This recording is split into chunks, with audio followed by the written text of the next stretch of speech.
Fala, povo de Deus, a graça e a paz em nome de Jesus. Chegamos a Atos capítulo 12. Atos 12 começa nos informando a primeira morte de um apóstolo.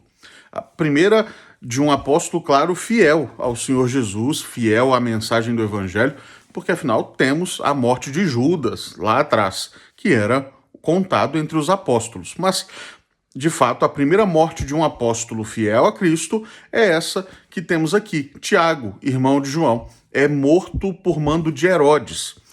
Herodes viu que atacar a igreja, atacar os cristãos, fez com que os judeus se alegrassem, satisfez aos judeus.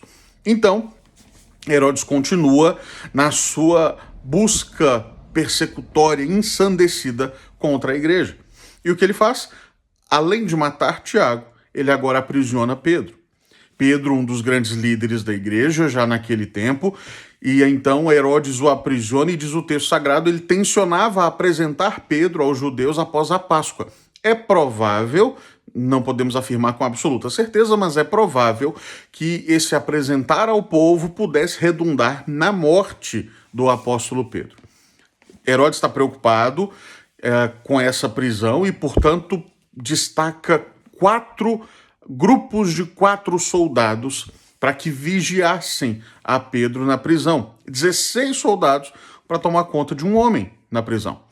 É interessante que o texto sagrado nos informa que, quando Herodes estava para apresentá-lo naquela mesma noite, Pedro dormia entre 2 soldados, acorrentado com 2 cadeias e sentinelas à porta, guardavam o cárcere. Tem um soldado à direita, tem um soldado à esquerda, tem soldado guardando a porta do cárcere e Pedro está em paz. Pedro está tão em paz, com um sono tão profundo, que diz o texto que quando um anjo do Senhor veio e uma luz iluminou a prisão, Pedro continuou dormindo. Tem gente que tem um sono muito leve, né? Qualquer mínima luz já faz despertar. Pedro está com um sono tão tranquilo. E talvez diferente de muitos de nós na mesma situação, afinal, Pedro sabe que a sua vida está em risco. Sabe que ele pode, no dia seguinte, ser morto.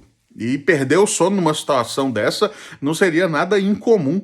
Pedro, contudo, dorme e dorme tão profundamente que, diz o texto, o anjo precisa tocar em Pedro. A ideia que o texto dá é que o anjo chega e dá uma balançada no corpo de Pedro, como que dizendo, acorda, filho, bora, desperta, levanta. E aí, então, Pedro, meio atordoado, sem saber muito bem o que está acontecendo, apenas vai. Acompanha o anjo que o liberta da prisão de maneira extraordinária, miraculosa, claro, porque, afinal, com 4 soldados ali o tempo todo, lembre-se, são 16 soldados que revezam nessa vigilância, mas 4 soldados ali o tempo todo ao redor de Pedro, e ele simplesmente sai da cadeia, sai da prisão sem nenhuma dificuldade. Mas o texto é interessante que, num dado momento, Pedro caiu em si. Parece que Pedro está ainda naquele momento imediato após ser acordado, e que nós passamos. Imagina, ser acordado no susto. Você está dormindo um sono muito profundo e alguém acorda você desesperado e fala, bora, vamos. Você não sabe se está sonhando, se está acordado. O texto nos mostra que Pedro estava assim. E de repente, quando o anjo se separou de Pedro, Pedro está na rua, aí sim Pedro caiu em si e falou, gente, tô acordado. É um anjo que me livrou, tô livre da cadeia. E Pedro então toma a iniciativa de ir até a casa de Maria, mãe de João, cognominado Marcos, ou seja, João Marcos, o Marcos, autor do Evangelho, vai até a casa de Maria para se encontrar com o povo, porque ali a igreja está reunida orando. Se você prestar atenção, no versículo 5 do capítulo 12 de Atos, o texto sagrado nos informa que a igreja estava orando de maneira incessante a Deus em favor de Pedro. E de repente Pedro chega lá, provavelmente tarde da noite, alta madrugada talvez.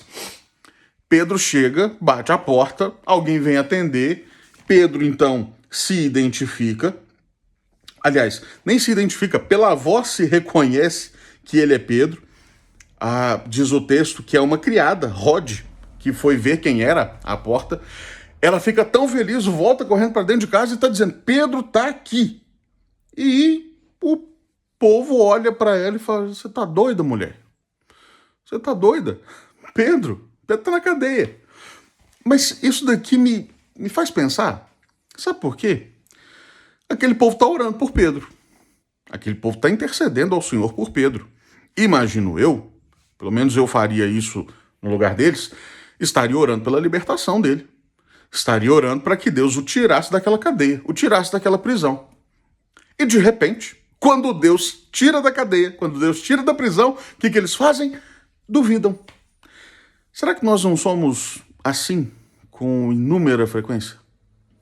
A gente está orando por algo, a gente está pedindo ao Senhor, a gente está suplicando, a gente está intercedendo, e quando Deus atende a nossa oração, a gente olha e fala: não, acho que não é verdade, acho que não é bem assim. A igreja está assim, está meio atordoada nos seus próprios pedidos. Mas então Pedro insiste, continua batendo a porta, então eles abrem a porta, ficam de olhos arregalados, atônitos, e vem, é Pedro.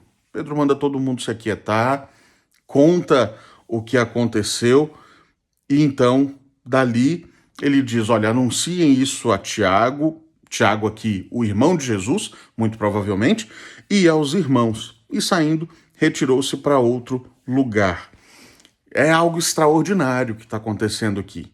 O Senhor está fazendo com que a sua palavra seja verdade cada vez mais, com que a sua palavra seja levada a cada vez mais lugares. O texto segue contando-nos da morte de Herodes de uma maneira trágica, porque não glorificou o Senhor. Na verdade, Herodes assume a concepção de que ele era um Deus. Afinal, quando o texto sagrado diz que o povo, quando ouve Herodes dizer e falar, o povo diz: isso não é voz de homem, isso é voz de Deus. Quando Herodes não dá honra ao único e verdadeiro Deus, Deus o julga, Deus o pune imediatamente. E Herodes morre, diz o texto sagrado, comido de vermes, e então ele expira. O texto se encerra mostrando que, entretanto, eu amo essa maneira da Escritura nos mostrar, está tudo conspirando contra. A oposição é ferrenha, a perseguição é violenta, estão querendo acabar com a igreja. Entretanto, a palavra do Senhor, diz o texto sagrado, crescia e se multiplicava. Cresce, se expande e se fortalece. Barnabé e Saulo, diz o texto, cumprida a sua missão, voltam de Jerusalém e levam consigo mais um, João Marcos, que vai aparecer mais agora na história.